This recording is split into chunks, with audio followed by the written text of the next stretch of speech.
Hello guys, कैसे हैं आप सब लोग। आप सभी को मेरा नमस्कार। मेरा नाम है Sunil Machra Chaudhary. I am third year MBA student from government medical college. और आज अपन बात करने वाले इस चैप्टर के बारे में।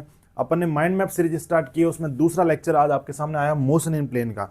मोशन इन स्ट्रेट लाइन के अंदर मैंने सारे कंसेप्ट्स कवर कर दिए थे, सारी थ्योरी कवर कर दी थी, सारी एनसीईआरटी कवर कर दी थी। अब बारी है इसकी।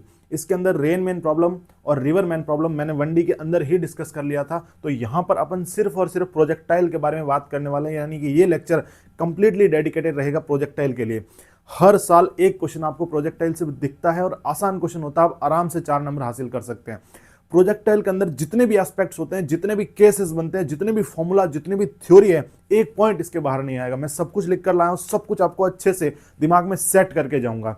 ये छोटा सा लेक्चर आप लोगों के लिए रामबाण बन सकता है प्रोजेक्टाइल के लिए, इसलिए इस लेक्चर को एंड तक देखना और इसके बाद जाकर के पीवाईक्यूज कर लेना। पीवाईक्यूज में मैं आप लोगों को एक एडवाइस देना चाहूंगा कि अगर आपसे कोई पीवाईक्यू नहीं बन रहा है तो उसको सॉल्यूशन देख के उसकी अप्रोच पता करें कि किस तरीके से सॉल्व होगा, उसके बाद उसे सॉल्व करें।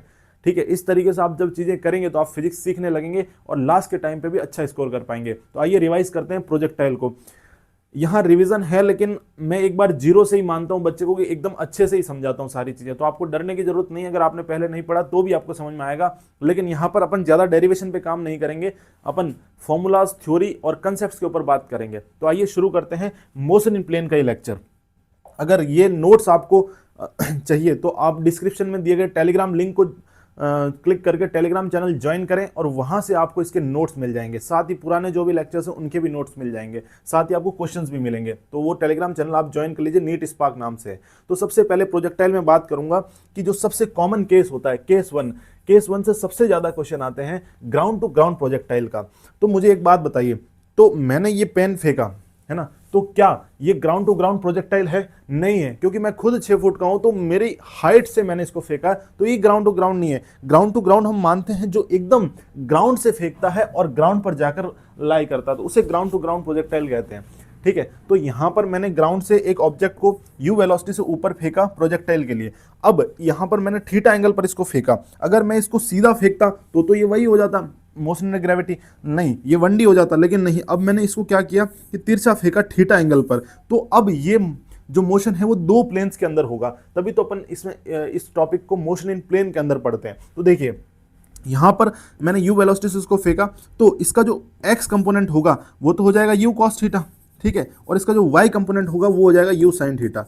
ठीक है, क्यों? क्योंकि थीटा के जो जस्ट पास वाला होता है यू कॉस थीटा होता है, और जो थीटा से दूर वाला कंपोनेंट होता है वो साइन थीटा होता है। अब मैं बात करूंगा इसके बारे में सारी चीजों की। तो यहां से मैंने फेंका और ये जाकर गिरेगा यहां पर, तो यहां पर इसकी वेलोसिटी क्या क्या होगी? देखिए ये वैसे तो एस इस वेलोसिटी से गिरेगा। एक चीज याद रखना, जितने से फेंकते हैं उतने के साथ ये नीचे गिरता है, यानी कि अब और उतने ही एंगल पर गिरता है। जैसे थीटा से फेंका तो थीटा पर ही गिरेगा। तो यहां पर इसका जो एक्स कंपोनेंट होगा वो तो यू कॉस थीटा ही रहेगा, क्योंकि एक्स के अंदर कोई भी एक्सेलरेशन भी नहीं है। और वही अपन मोशन एंड ग्रेविटी में पढ़ते हैं कि जितनी वेलोसिटी से ऊपर फेंकते हैं उतनी से नीचे आकर के गिरता है ऑब्जेक्ट। तो यानी कि यहां पर जो वाई कंपोनेंट की वेलोसिटी क्या, यू साइन थीटा। तो यानी जब ये नीचे गिरेगा तब भी जो वाई कंपोनेंट की वेलोसिटी रहेगी वो यू साइन थीटा रहेगी, लेकिन इस बार इसकी डायरेक्शन चेंज हो चुकी होगी। देखिए यहां पर जो मैंने वेलोसिटी से फेंका था वही सेम वेलोसिटी यहां मिली मुझे। एक्स कंपोनेंट में कभी भी कोई चेंज नहीं होगा, क्योंकि एक्स कंपोनेंट में तो कोई एक्सेलरेशन ही नहीं है, तो इसकी वजह से इसका मैग्नीट्यूड और डायरेक्शन दोनों सेम रहेगा। वही मैं वाई कंपोनेंट की बात करूं तो उसका मैग्नीट्यूड तो सेम है, लेकिन डायरेक्शन चेंज हो चुकी है। पहले डायरेक्शन पॉजिटिव वाई में थी, अब नेगेटिव वाई में हो चुकी है। तो अब मैं यहां पर बात करूंगा कि एक्स एक्सिस के अंदर जो वेलोसिटी है वो यू कॉस थीटा है, वाई एक्सिस के अंदर जो वेलोसिटी यू साइन थीटा है। वही मैं बात करूं एक्स एक्सिस के अंदर क्या एक्सेलरेशन है, बिल्कुल नहीं है, इसकी वजह से इसमें एक्सेलरेशन की वैल्यू 0 हो गई। वही मैं बात करूंगा वाई डायरेक्शन में कौन सा एक्सेलरेशन लग रहा है, तो एक्सेलरेशन ड्यू टू ग्रेविटी और उसकी डायरेक्शन नीचे होती है तो नेगेटिव जी। ठीक है, अपन सारी चीजों को ऊपर पॉजिटिव और नीचे नेगेटिव मान रहे हैं। तो ग्राउंड टू ग्राउंड प्रोजेक्टाइल के बेसिक हुआ, इसके अंदर 3 चीजें बहुत इंपॉर्टेंस रखती है। एक पहली कि time of flight, time of flight. दूसरी कितना कि कितनी मैक्सिमम हाइट तक ये बॉल ऊपर गई। जैसे मैंने इस ऑब्जेक्ट को यहां से थ्रो किया, एक पॉइंट आएगा जहां पर ये मैक्सिमम हाइट अटेन करेगा, तो वो एच मैक्सिमम कितनी है। तो दूसरी बात, हमसे हर एक प्रोजेक्टाइल में एच मैक्सिमम की पूछते हैं। तीसरी बात अपन से पूछते हैं कि मैंने यहां से फेंका तो ये कितनी दूर गया, यानी कि इसकी रेंज कितनी है, तो ये रेंज पूछते हैं। तो 3 चीजें अपने को हर चीज में निकालनी है। तो यहां पे अपन 3 चीजों के बारे में बात करेंगे। आइए देखते हैं। सबसे पहले मैं बात करूंगा time of flight. Time of flight देखो, इसको है ना, कैसे कंपेयर करना है, इसकी हर एक चीज को ऐसे कंपेयर करना है जैसे मोशन एंड ग्रेविटी में अपन ने यू वेलोसिटी से उसको ऊपर फेंका था ना, तो नीचे वो आया था, वो यू वेलोसिटी से आया था। तो हर चीज को इसी चीज से कंपेयर करना है। तो मुझे बताओ वहां पर टाइम ऑफ फ्लाइट कितना था, 2u/g था। अब मुझे बताओ ये u कौन सी होगी, यू वाई ही तो होगी ना, क्योंकि अपन इससे कंपेयर करें तो यहां पर अपन ने देखा कि ये जो u होगी वो यू वाई होगी, तो मैंने बोल दिया टाइम ऑफ फ्लाइट कितना होगा, 2u/y/g। आपको याद रखना है सारे फॉर्मूले, क्योंकि इन द एंड फिजिक्स के अंदर लास्ट में गेम फॉर्मूला का ही होता है, इसलिए ज्यादा डेरिवेशन के चक्कर में ना पड़ के लास्ट के अंदर जितने फॉर्मूले आप याद कर सकते हो उतने फॉर्मूले याद करो। बहुत आसान आसान से मैं बार बार बोल बोल के रटवा दूंगा। तो मुझे बताओ ये 2u/y/g हो गया, तो u कितनी थी, u कितनी थी, u sin थीटा थी अपने सामने, तो यहां पर हो गया 2u sin θ/g। ये अपने पास टाइम ऑफ फ्लाइट का फॉर्मूला आ गया। अब मैं बात करूंगा मैक्सिमम हाइट। मैक्सिमम हाइट जब अपन ने इस केस में देखी थी कितनी थी, u²/2g, यही थी मैक्सिमम हाइट। तो यहाँ पे u की जगह uy लिख देंगे बस, और कुछ नहीं करना है। तो uy का स्क्वायर/2g, और uy कितना था, u sin थीटा, तो यानी हो जाएगा u² sin² θ/2g। अब मुझे बताओ हॉरिजॉन्टल रेंज कितनी होगी। तो हॉरिजॉन्टल रेंज का फॉर्मूला होता है 2ux uy/g। सब अब x कंपोनेंट क्यों आया, अब y कंपोनेंट क्यों नहीं ले रहे, क्योंकि ये जो रेंज होती है वो हॉरिजॉन्टल डायरेक्शन में ही होती है, इस वजह से इसमें हॉरिजॉन्टल कंपोनेंट का भी इन्वॉल्वमेंट आता है। तो जो रेंज हो जाएगी वो हो जाएगी 2ux uy/g। आपको कुछ नहीं करना, टाइम के अंदर देखिए रेंज क्या होती है। देखो जैसे मुझे बताओ, अब अपन ये रेंज निकाल रहे हैं, ठीक है, और इस डायरेक्शन में वेलोसिटी कितनी है, u cos थीटा। तो मुझे बताओ रेंज क्या है, रेंज तो डिस्टेंस ही है ना, ये तो फिर डिस्टेंस इक्वल टू क्या होता है, स्पीड इनटू टाइम, यानी u cos theta into time. तो मुझे बताओ u cos थीटा कौन सी है, ux की वेलोसिटी है इनटू टाइम t। अब मुझे बताओ ये टाइम क्या है, ये टाइम ऑफ फ्लाइट है कि यहाँ से यहाँ तक ऑब्जेक्ट कितनी देर में गया, तो टाइम ऑफ फ्लाइट कितना था, 2u/g, तो ux इंटू 2uy/g था। तो यहाँ से आपको रेंज का फॉर्मूला मिल जाएगा 2ux uy/g। तो इस तरीके से आप फॉर्मूला याद भी रख सकते हैं, इस तरीके से आप नॉर्मल तरीके से सॉल्व करके भी निकाल सकते हैं। अब मुझे बताओ कि इस अगर देखो मैं किसी भी ऑब्जेक्ट को फेंकना चाहता हूँ, ये ऑब्जेक्ट है, इसको मैं फेंकना चाहता हूँ, तो मैं कितने एंगल पर फेंकूं कि बहुत ज़्यादा मैक्सिमम दूर जाए, मतलब इसी वेलोसिटी के साथ। देखो एक वेलोसिटी u है, u के साथ मैंने फेंका तो ये 4 मीटर गया, मान लो एक एग्जांपल लेते हैं कि मैंने इसको u के साथ फेंका तो 4 मीटर गया। अब मैं 2u के साथ इसको फेंकूंगा तो ये 4 मीटर से ज्यादा जाएगा, बट ऑब्वियस है। लेकिन अगर मैं वेलोसिटी सेम रख के एंगल चेंज करता जाऊं कि एक बार मैंने इसको 30 डिग्री पर फेंका, एक बार 45 पे फेंका, एक बार 60 पे फेंका, तो रेंज मैक्सिमम मुझे कहां मिलेगी, तो मुझे मिलेगी 45 डिग्री के एंगल पर, मुझे हमेशा और हमेशा रेंज मैक्सिमम मिलेगी। यानी थीटा 45 डिग्री पर रेंज मैक्सिमम होती है। और वो मैक्सिमम रेंज कितनी होती है, तो आप यहां पर 45 डिग्री रख लीजिए। तो यहां जैसे ही मैं 45 डिग्री रखूंगा तो मेरे पास यहाँ sin 90 हो जाएगा, sin 90 तो 1 होता है, यानी सीधा सीधा u²/g हो जाएगा। ठीक है, तो यानी रेंज मैक्सिमम का फॉर्मूला अपने पास हो गया u²/2g, u²/2g। ठीक है, अब देखो यहां से मुझे रेंज मैक्सिमम मिल गई। अब मैक्सिमम रेंज और हाइट मैक्सिमम में क्या रिलेशन होता है, तो आपको याद रखना है r equals to 4h maximum, r max equals to 4x maximum, ये रिलेशन याद रखना है। लेकिन ये कब होगा, ये सिर्फ और सिर्फ थीटा 45 डिग्री पर होगा, क्योंकि रेंज मैक्सिमम सिर्फ उसी एंगल पर होती है। तो मुझे बताइए यहां से मैं टाइम ऑफ फ्लाइट का फॉर्मूला लिखूंगा तो 2uy/g लिखूंगा, ठीक है, और मैं अगर रेंज का फॉर्मूला लिखूंगा तो 2ux uy/g लिखूंगा, ठीक है, और हाइट मैक्सिमम का फॉर्मूला लिखूंगा तो मैं कितना लिखूंगा, u²/2g, ठीक है, तो uy का स्क्वायर/2g। तो ये 3 फॉर्मूले आपको यहां तक मैंने अभी तक याद करने के लिए बोले हैं।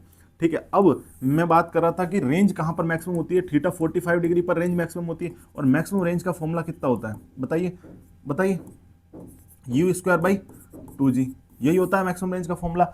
अब यहां से मुझे पता चल गया सारी चीजें, और मैक्सिमम रेंज थीटा 45 डिग्री पर होती है। तो थीटा 45 डिग्री पर रेंज मैक्सिमम है, तो रेंज और हाइट, मैक्सिमम हाइट में भी कुछ रिलेशन होता होगा, बिल्कुल होता होगा, ये होता 4 टाइम्स। तो अगर आपको ये कंफ्यूजन हो रहा है कि यहाँ पर H max equals to 4r max है या फिर r max equals to 4h max, तो ऐसा अगर आपको लगे तो आपको याद रखना है कि ABCD में r बड़ा लेटर है, बाद में आता है, और h छोटा लेटर है, पास में आता है। तो छोटे में कुछ मल्टीप्लाई करूंगा तभी तो मुझे बड़ा मिलेगा, यानी छोटे में h मैक्सिमम में 4 का मल्टीप्लाई करूंगा तब मुझे क्या मिलेगा, r मैक्सिमम मिलेगा। ये बस याद करने का तरीका है, इसको ज़्यादा भावनात्मक रूप से ना लें। अब देखिए नेक्स्ट अपन बात करेंगे इसके बारे में। तो यहाँ तक कि ये सारी चीज़ें क्लियर हो गई होगी आपको। अब अपन बात करते हैं ये ट्रेजेक्ट्री के बारे में। देखिए इस ट्रेजेक्ट्री को मैं आपको आराम से समझाता हूँ। मुझे एक बात बताओ, क्या एक्स कंपोनेंट में एक्स डायरेक्शन में कोई भी एक्सेलरेशन है? नहीं है। तो एक्स डायरेक्शन में हमेशा आपको जो वेलोसिटी मिलेगी यू कॉस थीटा ही मिलेगी। आप चाहे किसी भी पॉइंट पर बात करेंगे आपको यू कॉस थीटा ही मिलेगी। देखिए, आप मैक्सिमम हाइट पर चले जाएं किसी भी एक पॉइंट पर, या फिर आप नीचे उतर जाएं, पूरा जहां से आपने फेंका था ना वहीं आ जाएं, फिर भी आपको जो एक्स एक्सिस में वेलोसिटी मिलेगी वो यू कॉस थीटा ही मिलेगी। ये कांस्टेंट रहती है। और वेलोसिटी कब कांस्टेंट रहती है? जब एक्सेलरेशन जीरो होता है, यानी एक्स डायरेक्शन में एक्सेलरेशन जीरो है। ठीक है, वही मैं बात करूं वाई डायरेक्शन के अंदर, तो वाई डायरेक्शन के अंदर आप जब भी देखेंगे तो आपको वेलोसिटी हमेशा डिक्रीज होती हुई दिखाई देगी। क्यों? क्योंकि यहाँ पर नीचे एक एक्सेलरेशन लग रहा है ए इक्वल्स टू जी, जो एक्सेलरेशन ड्यू टू ग्रेविटी है। तो यहाँ पर वेलोसिटी ज़्यादा थी, यहाँ वेलोसिटी कम हुई, यहाँ वेलोसिटी कम हुई, और मैक्सिमम हाइट पर जाकर वेलोसिटी जीरो हो जाती है वाई डायरेक्शन में। ठीक है, मैक्सिमम हाइट पर एक्स में वेलोसिटी कितनी होगी मुझे बताओ। अगर ये प्रोजेक्टाइल का मैक्सिमम पॉइंट हो गया, देखो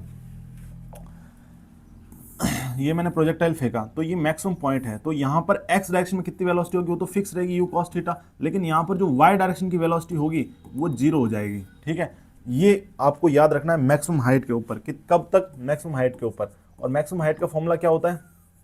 यू वाई का स्क्वायर बाई 2g। ऐसे फॉर्मूले बार बार मैं आपको याद करवाता जाऊंगा तो याद हो जाएंगे।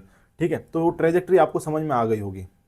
अब मुझे बताओ, अगर मुझे रेंज सेम चाहिए, देखो मुझे किसी भी दो ऑब्जेक्ट को मैंने फेंका, देखो मैंने दो ऑब्जेक्ट को फेंका, इसको भी यू से फेंका, इसको भी यू से फेंका, इसको फेंका θ1 पे और इसको फेंका θ2 पे।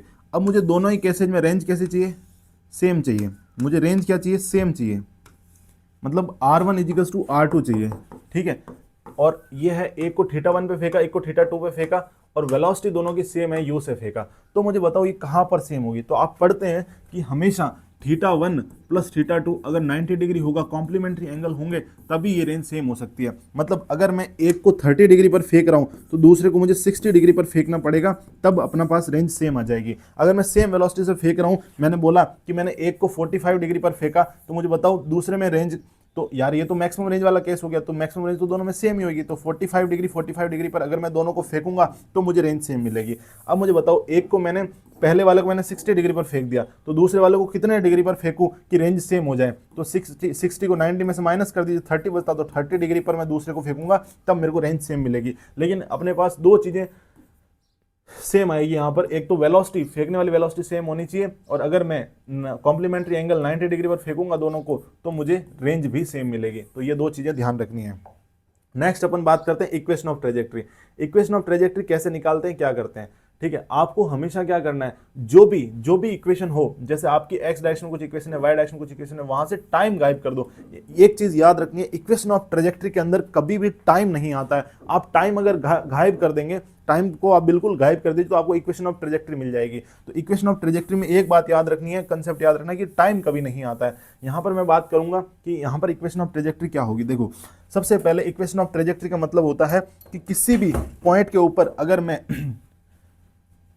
रिलेशन निकाल सकूं डिस्टेंस और वेलोसिटी का, तब डिस्प्लेसमेंट और वेलोसिटी का, तो तब उसको इक्वेशन को ही मैं ट्रेजेक्ट्री, इक्वेशन ऑफ ट्रेजेक्ट्री कहूंगा। यहाँ पर इनिशियल कंडीशन ये थी कि मैंने यू वेलोसिटी से इसको फेंका थीटा एंगल पर, फिर मुझे बताओ एक्स डिस्टेंस पर जाकर के यहाँ पर इस पॉइंट पी पर एक्स का कोऑर्डिनेट एक्स हो जाएगा, वाई का कोऑर्डिनेट वाई हो जाएगा, और फाइनल कंडीशन तो मैंने आपको समझा ही रखी है। तो अब यहाँ पर ये रेंज हो गई, ठीक है। लेकिन अब मुझे बताओ कि यहाँ पर इनिशियल वेलोसिटी कितनी थी।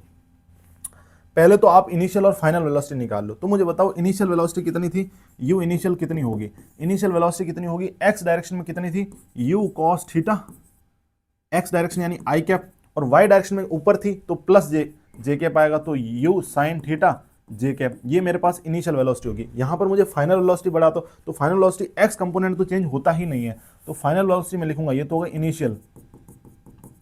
और अगर मैं फाइनल लिखना चाहूंगा तो फाइनल में क्या होगा, एक्स कंपोनेंट तो कभी भी चेंज नहीं होता क्योंकि एक्स में एक्सेलरेशन जीरो है, तो एक्स तो सेम ही रहेगा। अब वाई में क्या चेंज होगा कि वाई की डायरेक्शन उल्टी हो जाएगी, नेगेटिव लग जाएगा, u sine theta J cap. तो मेरे पास इनिशियल और फाइनल वेलोसिटी आ गई। अब इनको मिलाकर मैं इक्वेशन ऑफ ट्रेजेक्ट्री लिख सकता हूं। तो आप बहुत सारी जतन करके सॉल्व करके जब लिखते हैं तो आपको इक्वेशन ऑफ ट्रेजेक्ट्री मिलती है। इक्वेशन ऑफ ट्रेजेक्ट्री की सबसे पहले ट्रिक यही है कि इसमें टाइम कभी नहीं आएगा, ठीक है। तो अब इसको याद करना है इक्वेशन ऑफ ट्रेजेक्ट्री को। ये कौन सी इक्वेशन ऑफ ट्रेजेक्ट्री है कि मैं जब भी ground to ground projectile motion कराऊंगा, ग्राउंड टू ग्राउंड, तब जो मुझे इक्वेशन ऑफ ट्रेजेक्ट्री मिलेगी, ट्रेजेक्ट्री मतलब पाथ, कि किस पाथ पर चला है, उस पाथ की इक्वेशन ही इक्वेशन ऑफ ट्रेजेक्ट्री होती है। तो इक्वेशन ऑफ ट्रेजेक्ट्री क्या हो जाएगी इस केस के अंदर, आप लोगों को सीधा सीधा पता चल रहा होगा कि इक्वेशन ऑफ ट्रेजेक्ट्री हो जाएगी y equals to x tan theta minus half g x square upon u square cos square theta. ठीक है, इस तरीके से इसको याद रखना, इसको बार बार बोलो कि y equals to x tan theta, theta क्या है जिस एंगल पर फेंका गया है, minus half g x square upon जो x की वेलोसिटी उसका square u square cos square theta. तो इस तरीके से इसको बार बार लिख लिख कर याद करेंगे तो आपको याद हो जाएगी। अब हर इंसान के दो रूप होते हैं, हर इंसान दोगला होता है, इसलिए इसके भी दो रूप है, देखिए है ना, इक्वेशन ऑफ ट्रेजेक्ट्री भी, ये एक रूप हो गया, ये दूसरा रूप हो गया। तो y equals to x tan theta one minus x by R. X क्या है, मैंने आप लोगों को बोला था किसी भी पॉइंट P पर मैं देख रहा हूं तो मुझे बताइए यहां पर जैसे ये मैंने एक पार्टिकल को फेंका, ठीक है, तो इस पॉइंट P पर मैं देख रहा हूं, तो इस पॉइंट P पर x कोऑर्डिनेट x है और y कोऑर्डिनेट y है, तो ये जो x है ना ये यहां से आया ये x, ठीक है, तो ये x हो जाएगा। ठीक है, तो यहां से आपको इक्वेशन ऑफ ट्रेजेक्ट्री में दोनों याद रखनी है, लेकिन आप अगर दोनों याद नहीं हो रही है तो इस एक को याद रखेंगे तो भी आपका काम चल जाएगा। ठीक है, अब ये वाली, ठीक है, अब मैं बात करूं रेंज और एच मैक्सिमम के बीच में रिलेशन के बारे में। ठीक है, अब मैंने क्या किया था राजा राजा राजा राजा, मैंने बोला था कि 45 डिग्री के ऊपर रेंज मैक्सिमम होती है, कितने के ऊपर, 45 डिग्री के ऊपर रेंज मैक्सिमम होती है, आर मैक्सिमम होती है। और आर मैक्सिमम और एच मैक्सिमम में क्या रिलेशन था, आर मैक्सिमम और एच मैक्सिमम में क्या रिलेशन था, 4 इंटू एच मैक्सिमम। ठीक है, अब मुझे बताओ अगर मैं सिर्फ नॉर्मली रेंज और मैक्सिमम हाइट के बीच में रिलेशन निकालना चाहूंगा तो कैसे निकलेगा, तो उसको आपको सीधा याद रखना है 4h equals to R tan theta, ये हो गया। अगर ये हो गया एच मैक्सिमम तो यहां पर आर टेन थीटा। अब मुझे बताओ यहां से रिलेशन सेटिस्फाई कर लूंगा क्या, देखो मैंने बोला आर टेन थीटा, मैंने यहां पर आपको सिखाया था R maximum equal to 4 into H maximum होता है, तो इसमें टेन थीटा का मल्टीप्लाई कर दो और कुछ मत करो। तो मैंने क्या किया, टेन थीटा का मल्टीप्लाई किया तो मुझे को नॉर्मल रेंज मिल गई। अब इसको मैं कैसे लिख दूंगा, 4 इंटू एच मैक्सिमम।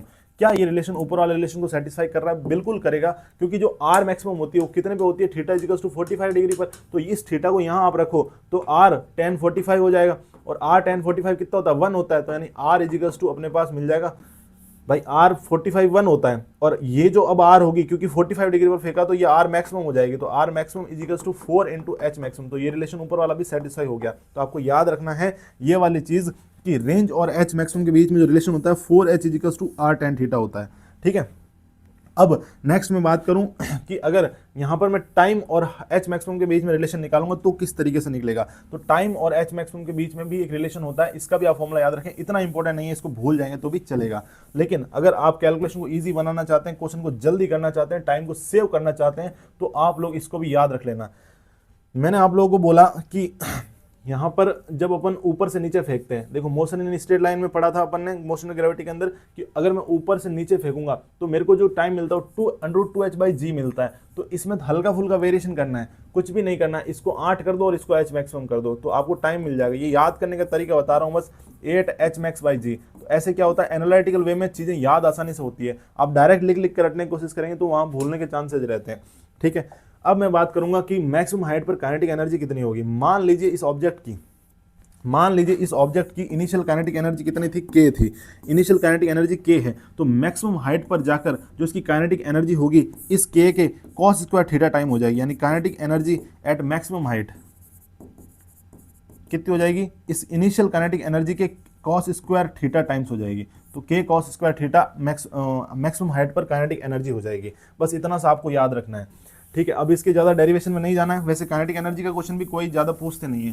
ठीक है, लेकिन आपको एक याद रखना है कि जो इनिशियल काइनेटिक एनर्जी थी उसको मैं अगर cos स्क्वायर थीटा से मल्टीप्लाई कर दूंगा मेरे पास फाइनल काइनेटिक एनर्जी आ जाएगी मैक्सिमम हाइट पर।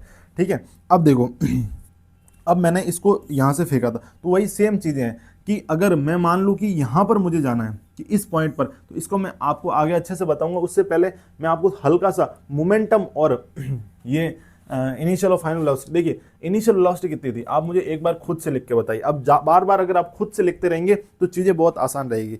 मुझे आप लोग बताइए कि इनिशियल वेलोसिटी कितनी थी। इनिशियल वेलोसिटी कितनी लिखेंगे आप, u cos थीटा आई कैप और plus u sin theta j cap, ये आपने इनिशियल वेलोसिटी लिखी थी। अब मुझे बताओ तो क्या मैं इनिशियल मोमेंटम नहीं लिख सकता, बिल्कुल इनिशियल मोमेंटम क्या हो जाएगा m इंटू यू इनिशियल, यही तो होगा। तो मास इंटू इस वेलोसिटी को यहाँ रख दो तो आपको मिल जाएगा इनिशियल मोमेंटम। ये देखिए, ज़्यादा कुछ नहीं करना, ये सब भारी भारी क्वेश्चन लग रही है लेकिन इन्होंने कुछ किया नहीं है। अब देखो मैं अगर at a time t velocity लिखना चाहूँगा, मैं किसी भी टाइम टी पर वेलोसिटी लिखना चाह रहा हूँ, तो मुझे क्या, अगर मैं किसी भी टाइम टी पर वेलोसिटी लिख दूंगा तो क्या मुझे किसी भी टाइम टी पर मोमेंटम मिल जाएगा? बिल्कुल मिल जाएगा। लेकिन मैं लिखूंगा कैसे? सवाल वही है ना कि मैं किसी भी टाइम टी पर कैसे वेलोसिटी लिख सकता हूँ। तो मैं आप लोगों को बताता हूँ। देखो किसी भी टाइम टी पर देखो इनिशियल वेलोसिटी अपन ने क्या लिखी, देखो मैं शुरुआत से बताता हूँ आपको मोमेंटम और वेलोसिटी की रिलेशन। इनिशियल वेलोसिटी मैंने लिख दी थी u cos थीटा आई cap plus u sin theta J cap. अब मैंने बोला कि मुझे बताओ इनिशियल मोमेंटम कितना होगा, तो m इंटू यू इनिशियल, इसको यहाँ पे मैं पुट कर दूंगा तो मेरे पास इनिशियल मोमेंटम आ जाएगा। अब मेरे को कह रहा है मैं फाइनल मोमेंटम लिखना चाहूँगा, तो मैं फाइनल मोमेंटम लिख सकता हूँ क्योंकि v फाइनल मेरे पास क्या आ जाएगी भाई, मुझे बताओ ये ट्रेजेक्ट्री है तो यहाँ वाली वेलोसिटी अपने को नहीं पता है क्या? बिल्कुल पता है, x में तो वही रहेगी और y में उल्टी करनी है, बस उतना ही तो काम है। तो मुझे बताओ क्या फाइनल वेलोसिटी मैं नहीं लिख सकता क्या? बिल्कुल लिख सकता हूँ। मेरे पास हो जाएगी u cos थीटा आई कैप, x एक्सिस में तो चेंज होगी नहीं और y एक्सिस में नेगेटिव लग जाएगा, तो u sin theta J cap, ये मेरे पास फाइनल वेलोसिटी आ गई। अब सवाल है कि अगर मैं किसी t टाइम के ऊपर बात कर रहा हूँ तब क्या होगा? अब यहाँ पर मैं फाइनल मोमेंटम लिख सकता हूँ भाई m इंटू वी फाइनल, बस इतना ही से तो करना है। लेकिन अगर मैं चाहूंगा कि मैं किसी भी टी टाइम के ऊपर वेलोसिटी लिखना चाहूँ तो कैसे लिखूंगा? मान लेते हैं कि किसी भी टाइम टी पर पार्टिकल यहाँ पर था, ठीक है, तो ऊपर वेलोसिटी कितनी हो गई वी वाई और इधर वेलोसिटी कितनी हो गई वी एक्स। अब अगर मैं इन दोनों वेलोसिटी को निकाल लूँ या फिर मैं यहाँ पर जो फाइनल वेलोसिटी है इस v को निकाल लूँ तो क्या मेरे को मिल जाएगा फाइनल मोमेंटम? बिल्कुल मिल जाएगा। तो ये v हो जाएगा, देखो ये v हो जाएगा, इसमें x एक्सिस में कितनी वेलोसिटी है? x एक्सिस में तो वही रहेगी u cos थीटा आई कैप, x एक्सिस में तो सेम ही वेलोसिटी रहती है मेरी जान, x एक्सिस में तो वही रहेगी, x एक्सिस में कोई एक्सेलरेशन है ही नहीं तो वेलोसिटी तो यही रहेगी। अब मुझे बताओ vy कितना होगा? vy होगा कि इनिशियल वेलोसिटी कितनी थी vy के अंदर, देखो इनिशियल वेलोसिटी कितनी थी y के अंदर, मुझे ये बताओ। ये एक मिनट है ना,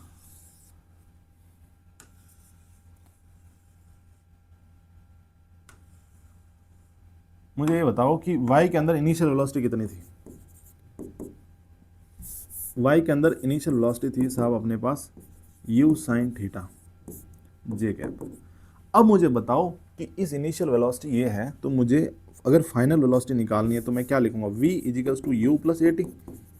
तो मुझे y डायरेक्शन में निकालनी है तो वाई वाई लगा दूँ, वाई वाई में मुझे फाइनल वेलोसिटी निकालनी, तो वी वाई यहाँ से निकल जाएगा ये वाला कंपोनेंट। तो वी वाई निकालने के लिए मैं क्या करूँगा, जो इनिशियल वेलोसिटी है u sin theta J cap plus plus नहीं, अब यहाँ माइनस आएगा क्योंकि एक्सेलेरेशन कितना है माइनस जी है, तो माइनस जी इंटू टी, ये आपको वी फाइनल मिल गई। तो इसको यहाँ लिख दो, तो यहाँ पर वी फाइनल है तो यहाँ प्लस u sin थीटा आई कैप माइनस जी इंटू टी जे कैप एच।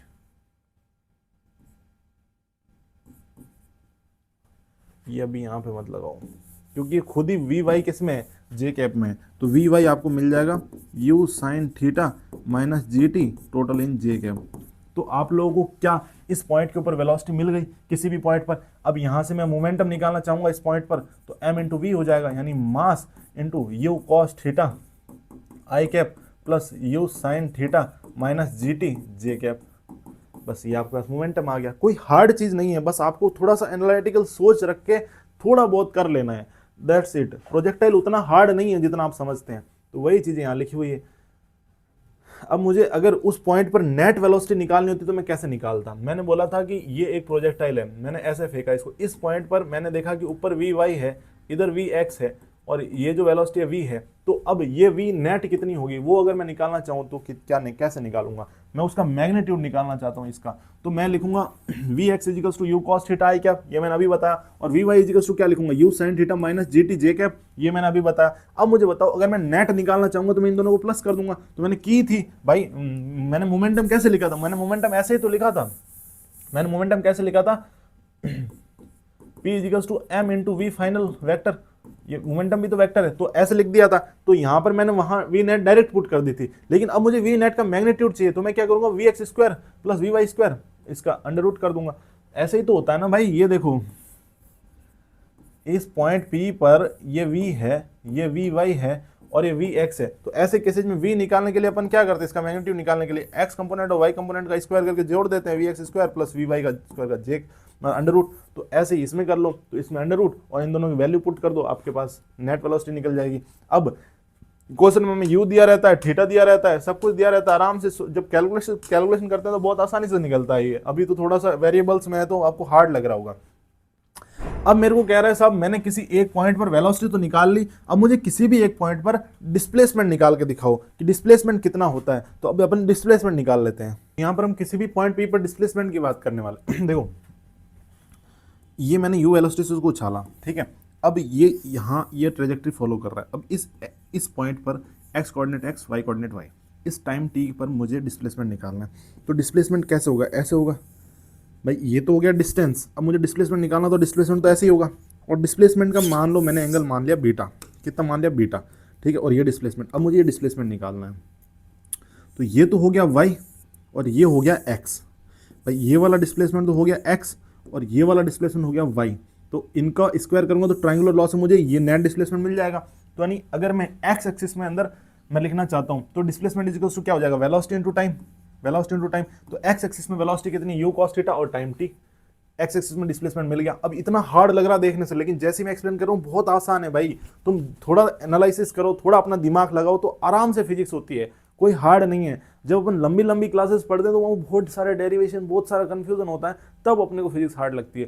कंसेप्चुअली अगर आप स्ट्रांग हो जाएंगे ना, तो अगर आप फिर पीवाईक्यू लगाएंगे तो तुरंत लग जाएंगे आपके। तो सबसे पहले मैं यही काम कर रहा हूँ, कंसेप्ट और फॉर्मूलाज आपके दिमाग में सेट कर दे रहा हूँ। देखो अब मेरे को एक बात बताओ कि ये एक्स एक्सिस के अंदर यू कॉस थीटा टी है ना, एक्स एक्सिस के अंदर जो डिस्प्लेसमेंट आया वो velocity into time, x axis के अंदर वेलोसिटी कितनी, यू कॉस थीटा।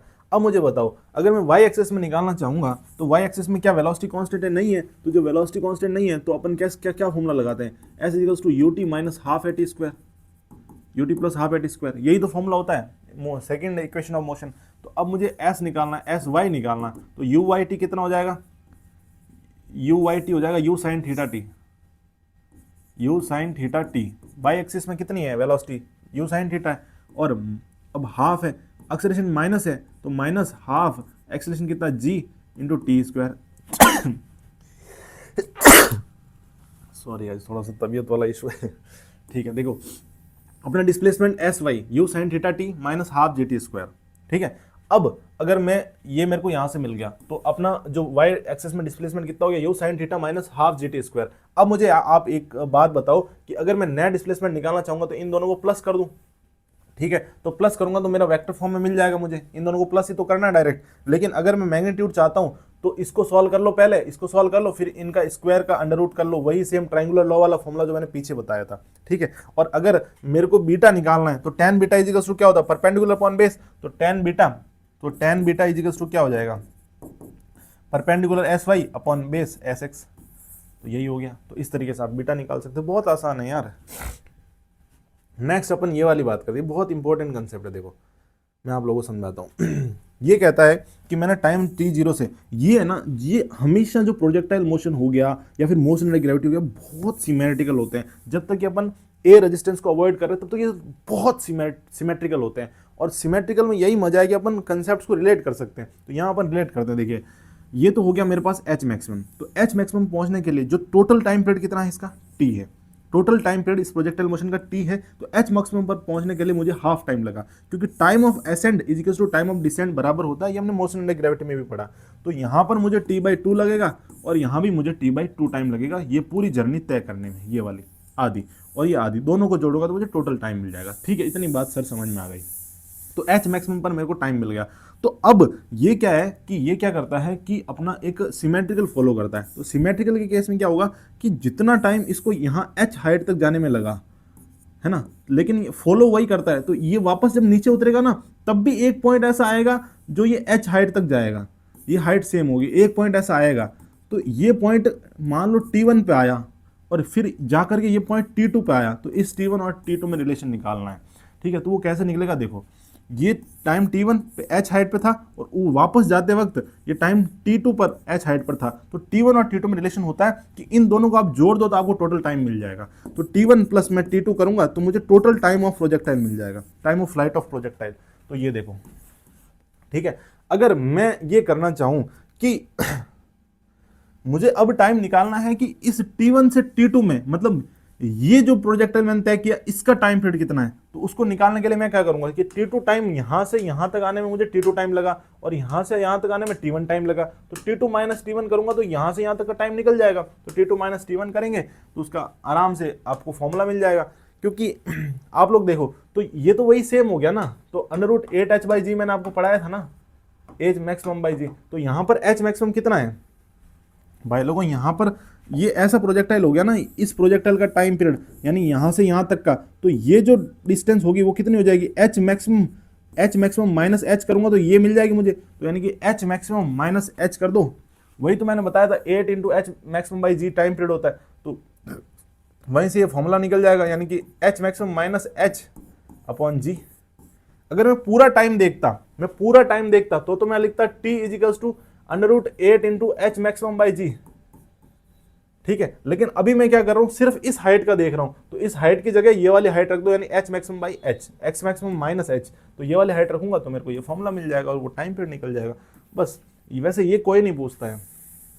देखो लास्ट में ये भी बता रहा हूं याद क्या करना है, ये अगर नहीं याद करोगे तो भी चलेगा, बस ये याद रख लेना कि दोनों टाइम पीरियड जब सेम हाइट पर चलने के लिए जो टाइम होता है उन दोनों को जोड़ूंगा तो मुझे टाइम पीरियड मिल जाएगा। तो मैं आप लोगों से एक क्वेश्चन पूछूंगा कि टाइम ऑफ फ्लाइट कितना आसान हो जाए, ऐसे क्वेश्चन आप लोगों ने बहुत देखे होंगे कि मुझे एक बात बताओ कि मान लो t इजिकल्स टू 3 सेकेंड पर पार्टिकल 5 मीटर की हाइट पर जाता है और वापस उतरते वक्त वही particle t equals to 5 second की टाइम पर ये पार्टिकल यहीं 5 मीटर पर रहता है ना, तो मुझे बताओ इसका टाइम ऑफ फ्लाइट कितना हो गया। तो आपको कुछ नहीं करना है, 3 + 5 करना है, 8 सेकेंड आंसर आ जाएगा। समझ गए। तो इतना हार्ड क्वेश्चन का भी आंसर इतनी अच्छी तरीके से निकल सकता है अगर अपने कंसेप्ट तैयार हो तो। एक चीज मैंने आपको बताई थी कॉम्प्लीमेंट्री एंगल वाली थ्योरी, कि अगर मैं 60 पर फेंक रहा हूं और मुझे रेंज सेम चाहिए तो दूसरे को मुझे 30 पर फेंकना पड़ेगा, लेकिन वेलोसिटी सेम होनी चाहिए। तो यानी कि कॉम्प्लीमेंट्री अगर है, एक को मैंने थीटा पे फेंका, एक को मैंने 90 माइनस थीटा पे फेंका, कॉम्प्लीमेंट्री एंगल पर फेंकूंगा मुझे रेंज सेम मिलेगी, बिल्कुल मिलेगी। अब मुझे बताओ, लेकिन रेंज तो सेम है, दोनों का टाइम पीरियड तो अलग होगा ना, दोनों का टाइम पीरियड अलग होगा। देखो इनकी वेलोसिटी सेम है, दोनों को सेम वेलोसिटी से फेंका, एक को थीटा पे फेंका, एक को 90 माइनस थीटा पे फेंका, दोनों की रेंज मुझे सेम मिल गई r, लेकिन दोनों का देखो एक का हाइट मैक्सिमम भी अलग है और टाइम टेकन भी अलग है, क्योंकि एक ज्यादा ऊपर गया है एक ज्यादा नीचे गया, क्योंकि भाई एक तो ज्यादा ऊपर जाएगा ना, कि भाई थीटा ज्यादा होगा वो ज्यादा ऊपर जाएगा और थीटा कम होगा वो कम ऊपर जाएगा, लेकिन range same, in the end गिरेंगे सेम पॉइंट पर, तब वो थीटा 1 + थीटा 2 कितना होगा 90 डिग्री, यानी एक अगर थीटा है तो दूसरा 90 माइनस थीटा, तब रेंज सेम होगी। रेंज सेम है लेकिन टाइम तो दोनों का अलग है ना, तो उन दोनों के टाइम का जो प्रोडक्ट होता है वो होता है 2r/g, ये रिलेशन याद रखना आपको, ठीक है। और इन दोनों का जो प्रोडक्ट होता है वो r के डायरेक्टली प्रोपोर्शनल होगा, यानी जितनी ज्यादा रेंज होगी उतना ये दोनों का प्रोडक्ट ज्यादा होगा। अब इसमें और भी बहुत सारे फॉर्मूले निकल सकते हैं, और भी बहुत सारे कैसे निकल सकते हैं, जैसे देखो कॉम्प्लीमेंट्री एंगल पे जितने क्वेश्चन बन सकते हैं सारे फॉर्मूले में लेकर आ गया। कॉम्प्लीमेंट्री एंगल पर सिर्फ, वैसे तो आप अगर देखेंगे तो आपको एक ही क्वेश्चन मिलेगा कि रेंज सेम वाला, कि r1 इजिकल्स टू r2 है, तो मुझे बताओ कि इन दोनों को कितने कितने थीटा पर फेंका गया, तो एक को तो थीटा 1 पे फेंकेंगे और दूसरे को 90 माइनस थीटा 1 पे फेंकेंगे, समझ गए। तो ये हो गया, तब रेंज सेम होती है। लेकिन यहाँ पर जो पहले वाले ने टाइम लिया वो t1 लिया, दूसरे वाला ने t2 लिया, दोनों का सम करूंगा तो 2r/g हो जाएगा, ठीक है। लेकिन कभी कभी क्या करता है कि इन दोनों का प्रोडक्ट ना पूछकर इन दोनों का रेशियो पूछ लेता है, तो रेशियो क्या हो जाएगा tan थीटा हो जाएगा। मैंने बोला था यहां पर टाइम पीरियड अलग होता है और हाइट भी अलग होती है, ठीक है, हाइट भी अलग होती है। तो हाइट का अगर रेशियो पूछेगा तो tan² थीटा कर देना, और हाइट का प्रोडक्ट पूछ ले r²/16 कर लेना, ठीक है। और हाइट का सम पूछ ले तो u²/2g कर देना, यानी r_max/2। अगर दोनों हाइट का सम पूछेगा r_max/2। तो इसमें आप देख सकते हैं कितने वेरिएशन बन सकते हैं कॉम्प्लीमेंट्री वाले। लेकिन मैंने आपको बोला आपको अगर टाइम नहीं है तो आप सिर्फ इसको याद रखें, इससे ही आपका सवाल हो जाएगा। लेकिन जैसे ही नीट 2025 जैसा अगर टफ क्वेश्चन पूछने की कोशिश करेगा तो ये इनके अंदर घुसेगा। तो ये वेरिएबल्स अगर आपको याद होंगे तो आप आसानी से कर पाएंगे। अब देखो एक चीज और आती है, देखो यहां पर आप देखेंगे कि मैंने यू वेलोसिटी को ऊपर फेंका थीटा एंगल पर। अब क्या होता है कि जहां पर ये पार्टिकल गया, यानी जहां पर वाई डायरेक्शन में वेलोसिटी जीरो हो गई, वहां पर यह मैक्सिमम हाइट अटेन करता है। तो अब इस मैक्सिमम हाइट वाले पॉइंट को अगर मैं यहां से कनेक्ट करूंगा तो मुझे अल्फा एंगल मिलेगा, और यहां से कनेक्ट करूंगा तो मुझे बीटा एंगल मिलेगा। तो मुझे अल्फा, बीटा और थीटा एंगल, जिस एंगल से फेंका, इन तीनों में रिलेशन निकालना है। तो कुछ नहीं, tan theta equals to tan alpha plus tan beta हो जाएगा। समझ गए? समझ गए क्या? बिल्कुल। इसके ऊपर भी बहुत अच्छे अच्छे क्वेश्चन आते हैं कि देखो, अगर मैं यहां से 60 डिग्री पर एक पार्टिकल को थ्रो करता हूं और वो पार्टिकल एच मैक्सिमम के साथ फाइनल पॉइंट का एंगल अगर 45 डिग्री बनाता है, फाइनल पॉइंट का एंगल अगर 45 डिग्री बनाता है, तो मुझे बताओ कि ये इनिशियल पॉइंट के साथ कितना एंगल बनाएगा। तो मान लेता हूं अल्फा बनाएगा, तो यानी कि टोटल कितना हो जाएगा, tan थीटा कितना है 60 degree equals to tan alpha plus tan 45 degree, tan 45 तो 1 हो गया, तो यानी tan 60 कितना हो गया 1/√3 - 1। इस तरीके से करके आप लोग सॉल्व कर सकते हैं। ठीक है, थोड़ा कैलकुलेशन इधर उधर हो गया, बाकी आप कंसेप्ट आपको समझ में आ गया होगा। अब मुझे बताओ हॉरिजॉन्टल प्रोजेक्टाइल का केस। देखो वैसे तो हॉरिजॉन्टल प्रोजेक्टाइल से बहुत कम क्वेश्चन आते हैं, लेकिन आपको ध्यान में जरूर रखना है। तो हम हॉरिजॉन्टल प्रोजेक्टाइल को अच्छे से पढ़ लेते हैं। ठीक है, अब मतलब जो मेन जो कोर था, जहां से क्वेश्चन आते हैं नीट के अंदर, वो मैंने आपको सारा सब कुछ पढ़ा दिया है। देखो जो भी ग्राउंड टू ग्राउंड प्रोजेक्टाइल में जितने केसेस बन सकते हैं, रेंज कहाँ सेम होगी, हाइट कहाँ सेम होगी, और आपको अच्छे से समझ में भी आया होगा। बस आपको इनके ऊपर पीवाईक्यू करेंगे तो आपको बहुत आसान क्वेश्चन लगेंगे, लेकिन एक दो जो हट के क्वेश्चन आए हुए हैं पुराने सालों में, उनके बारे में हम बात कर लेते हैं। 2-3 स्लाइड और हैं, उसके बाद ये चैप्टर खत्म है। आप लोगों ने देखा कुछ भी आपको हार्ड लगा? अभी तक कुछ हार्ड नहीं लगा, बहुत आसान है भाई फिजिक्स। अगर आप कंसेप्चुअली उसको पढ़ें और थोड़ा सा लिमिटेड पढ़ें। फिजिक्स में क्या आप अनलिमिटेड पढ़ने बैठेंगे? आपको मास्टर थोड़ी बनना है यार, आपको बस नीट क्रैक करना है। समझ गए? तो आओ भाई, एक चैप्टर से 1 या 2 क्वेश्चन आते हैं, 3 क्वेश्चन आते हैं, उस चक्कर में अपन 20-20, 25-25 लेक्चर पढ़ते हैं। तो हाँ, वो कंसेप्चुअल क्लैरिटी के लिए जरूरी होता है, लेकिन फिर भी अगर आप लिमिटेड अपने कंटेंट रखेंगे लास्ट के दिनों में, तो आपको उतना ही फायदा होगा। ठीक है, और अगर आप चाहते हैं कि इसी तरीके से ये सीरीज कंटिन्यू हो माइंड मैप की, तो आप एक प्यारा सा कमेंट और एक प्यारा सा लाइक जरूर करें, ताकि एक मोटिवेशन रहता है कि हम भी आगे इसको कंटिन्यू करें। और बहुत मज़ा आता है इस तरीके से जब पढ़ाते हैं और सपोर्ट मिलता है। तो आपका सपोर्ट ही सब कुछ है भाई लोगों। देखो अब देखो, हॉरिजॉन्टल प्रोजेक्टाइल की बात कर रहे हैं। अभी तक मैं क्या कर रहा था, ग्राउंड से फेंक रहा था, ग्राउंड तक आ रहा था। अब मैं किसी एक हाइट पर जाकर के फेंक रहा हूँ इसको। तब इस बार आप देखेंगे कि यहाँ पर x डायरेक्शन इसकी वेलोसिटी u, मैंने u वेलोसिटी इसको फेंका, तो इस बार पूरी की पूरी वेलोसिटी मैंने x डायरेक्शन में दे दी। अब इनिशियल वेलोसिटी y डायरेक्शन में 0 है और x डायरेक्शन में एक्सेलरेशन भी 0 है। ठीक है, तो x डायरेक्शन की वेलोसिटी जो u थी वो u कांस्टेंट रहेगी, क्योंकि एक्सेलरेशन 0 है। अब मुझे बताओ y डायरेक्शन में वेलोसिटी क्या बढ़ेगी या घटेगी? बिल्कुल बढ़ेगी, क्योंकि y डायरेक्शन में एक्सेलरेशन लग रहा है नीचे की तरफ, तो नीचे की तरफ वेलोसिटी बढ़ती जाएगी। हाँ, इनिशियल वेलोसिटी 0 है, लेकिन फिर भी जैसे जैसे आप आगे बढ़ेंगे आपको वेलोसिटी बढ़ती हुई नजर आएगी। किस तरीके से बढ़ती है और किस तरीके से क्या क्या चेंजेस आते हैं, इसमें कोई भी फॉर्मूला आपको याद नहीं रखना। 1-2 फॉर्मूले टाइम वाले याद रखने, बाकी सब में आपको क्या करना है राजाओं, थोड़ा कंसेप्चुअली ध्यान रखना। अब मुझे बताओ, जो मान लो कि ये h है, तो यहाँ पर टाइम ऑफ फ्लाइट क्या होगा? मैंने आप लोगों को वहाँ पर पढ़ाया था, किसमें, कि एक h हाइट पर जाकर, मोशन में ग्रेविटी में h हाइट पर जाकर मैं पार्टिकल को ड्रॉप करता हूँ, तो यहाँ पर क्या था भाई, टाइम ऑफ फ्लाइट पूरा का पूरा डिपेंड करता है y एक्सिस की वेलोसिटी के ऊपर। अब y एक्सिस में यहाँ पर भी वेलोसिटी 0 है, और वहाँ पर जब मैं ड्रॉप कर रहा था तब भी वेलोसिटी 0 थी y डायरेक्शन में। तब जो टाइम पीरियड आया था वो मेरे पास आया था √2h/g, h ये थी। तो अब भी यहाँ h ये है, तो अब भी y डायरेक्शन में वेलोसिटी 0 है, तो यानी टाइम पीरियड तो अब भी वही सेम आएगा, टाइम ऑफ फ्लाइट √2h/g। इसमें तो आपको कोई डाउट होना ही नहीं चाहिए। अब कुछ और फॉर्मूले देख लेते हैं। अब ये पूछ रहा है किसी भी एक पॉइंट पर इस पार्टिकल की वेलोसिटी v कितनी होगी, तो x डायरेक्शन में जो वेलोसिटी होगी वो तो u के बराबर ही होगी, x डायरेक्शन में तो कांस्टेंट ही है। अब मुझे y डायरेक्शन में अगर वेलोसिटी निकालनी है तो v = u + at होता है। ठीक है, अब मुझे बताओ y डायरेक्शन में फाइनल वेलोसिटी कितनी, u तो 0 थी, इनिशियल वेलोसिटी y डायरेक्शन में थी ही नहीं, तो और एक्सेलरेशन माइनस थी, तो -gt आपको मिल जाएगा। तो यहाँ से आपको पता चल जाएगा y डायरेक्शन में वेलोसिटी -gt हो गई। अब इन दोनों को सॉल्व कर ले। मैं आप लोगों को बताऊं, जब भी आप न्यूमेरिकल सॉल्व कर रहे हो ना, तो पहले इन दोनों को यहीं सॉल्व कर ले, उसके बाद ये वाला फॉर्मूला लगाएं, ट्रायंगुलर लॉ वाला। नहीं तो अगर आप इन वेरिएबल्स के साथ ट्रायंगुलर लॉ वाला फॉर्मूला लगाएंगे तो आपको थोड़ा सा कठिन पड़ेगा, लेकिन हो तो वो भी जाएगा। ठीक है, अब मुझे बताओ यहाँ पर नीचे फाइनल वेलोसिटी कितनी होगी, नीचे फाइनल वेलोसिटी। तो आप लोग एक चीज समझें, कि जब मैंने प्रोजेक्टाइल मोशन में ग्रेविटी का जो करवाया था, कि ऊपर से जब ड्रॉप कर रहा था, तो जब ये नीचे आ रहा था ग्राउंड के ऊपर, तो इसकी वेलोसिटी कितनी थी, तो इसकी फाइनल वेलोसिटी थी √2gh। कितनी थी?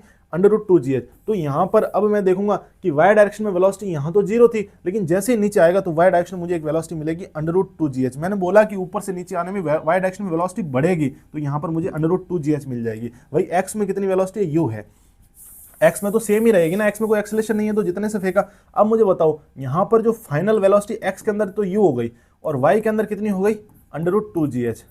तो मुझे बताओ फाइनल पॉइंट पर वेलोसिटी कितनी हो जाएगी, यानी u स्क्वायर प्लस √2gh का होल स्क्वायर। तो ये आपको कितनी मिलेगी, u स्क्वायर प्लस 2gh का √। तो यही आपको फाइनल वेलोसिटी मिल जाएगी।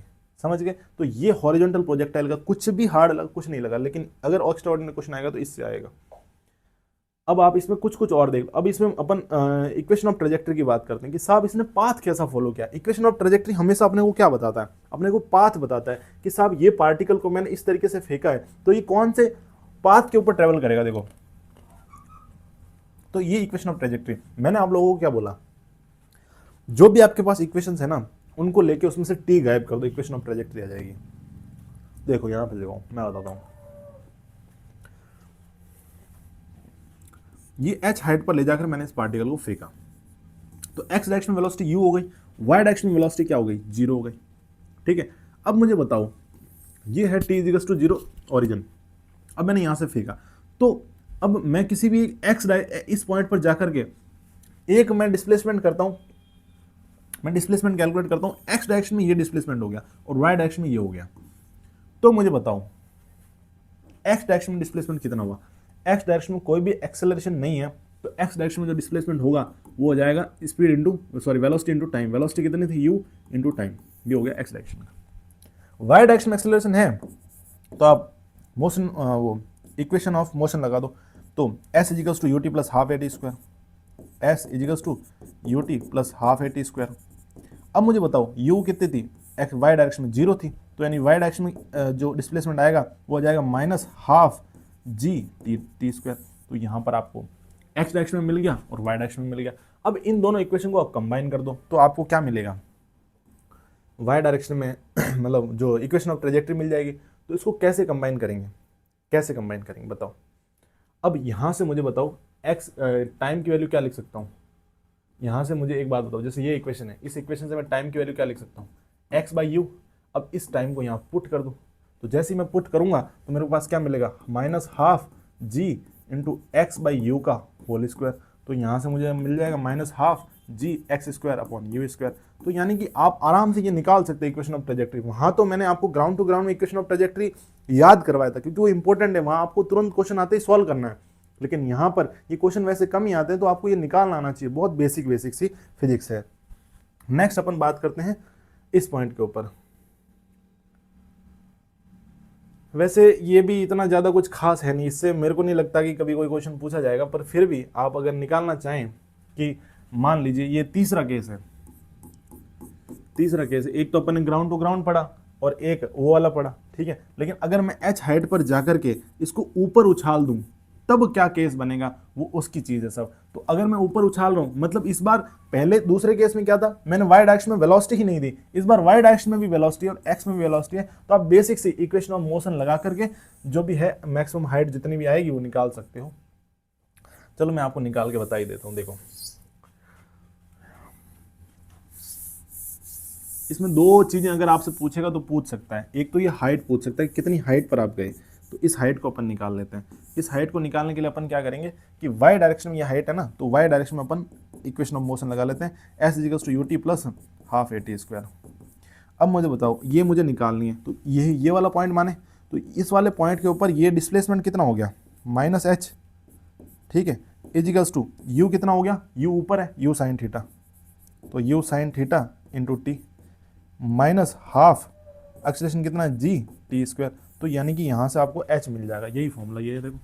तो यहाँ से आपको h मिल जाएगा, -h = u sin theta -½ g/t²। अब दूसरा पूछ सकता है किसी भी पॉइंट पर वेलोसिटी, तो x डायरेक्शन में तो वही रहेगी u cos थीटा कांस्टेंट, लेकिन मैं y डायरेक्शन में जैसे ही बात करूंगा तो y डायरेक्शन में अब मुझे फॉर्मूला लगाना है। देखो y डायरेक्शन में अब मुझे फॉर्मूला लगाना है, तो vy = क्या हो जाएगा, uy + at, v = u + at equation of motion होता है। तो अब मुझे बताओ कि इसमें मैं a तो -g लिख दूंगा, और अब पिछली बार क्या कर रहा था, कि इसको मैं जीरो कर दे रहा था, लेकिन अब ये जीरो नहीं है, क्योंकि पिछली बार इस तरीके से फेंक रहे थे वाई डायरेक्शन में वेलोसिटी नहीं थी, इस बार वाई डायरेक्शन में भी वेलोसिटी है। कितनी है? You sine theta minus G T. तो मेरे को वाई डायरेक्शन में वेलोसिटी मिल गई और एक्स डायरेक्शन में वेलोसिटी कितनी थी? You cos theta.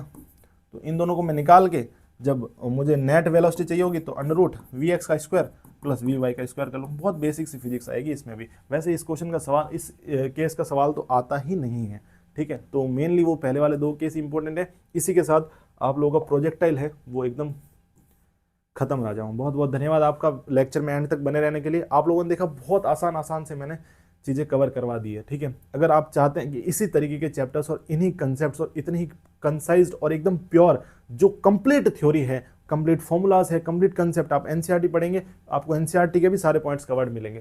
तो अगर आप चाहते हैं कि इन्हीं ट्रिक्स, इन्हीं सारी फॉर्मूलाज, और मैंने आप लोगों को जितने भी फॉर्मूलाज के वेरिएशंस हो सकते हैं वो सब पढ़ा दी। जैसे आपने कॉम्प्लीमेंट्री एंगल में कितने वेरिएशन पढ़ा है, अगर नीट 2025 जैसा पेपर बनेगा तो हल्का सा आपको वहां पर पूछ देखने को मिलेगा क्वेश्चन के अंदर, तो ऐसे क्वेश्चन जरूर पूछे जाएंगे। अब अगर आप चाहते हैं कि सीरीज कंटिन्यू तो इस वीडियो को लाइक करना, शेयर करना अपने दोस्तों के साथ, और चैनल को सब्सक्राइब जरूर कर देना और प्यारा सा कमेंट छोड़कर जाना। थैंक यू भैया, ठीक है। चलिए दोस्तों, नेक्स्ट अपन बात करेंगे एनएलएम के बारे में, न्यूटन्स लॉज ऑफ मोशन। कल शाम ये लेक्चर आएगा और कंप्लीट अपन एनएलएम को खत्म करने वाले हैं एक ही शॉट के अंदर। एनएलएम और फ्रिक्शन दोनों बेसिक से एकदम एडवांस तक, यानी जीरो से आपको एक एक पॉइंट में फोर्स की डेफिनेशन तक बताऊंगा, और जितना मैक्सिमम ट्रिक्स हो सकती है, जितनी मैक्सिमम क्वेश्चंस बन सकते हैं वो सब मैं आपको बताऊंगा। इस लेक्चर के बाद आपको बस PYQs करने हैं, आप अपने नीट में स्कोर बढ़ाते जाएंगे, ठीक है दोस्तों। ऐसे ही प्यार बनाए रखें। Thank you guys, thank you so much.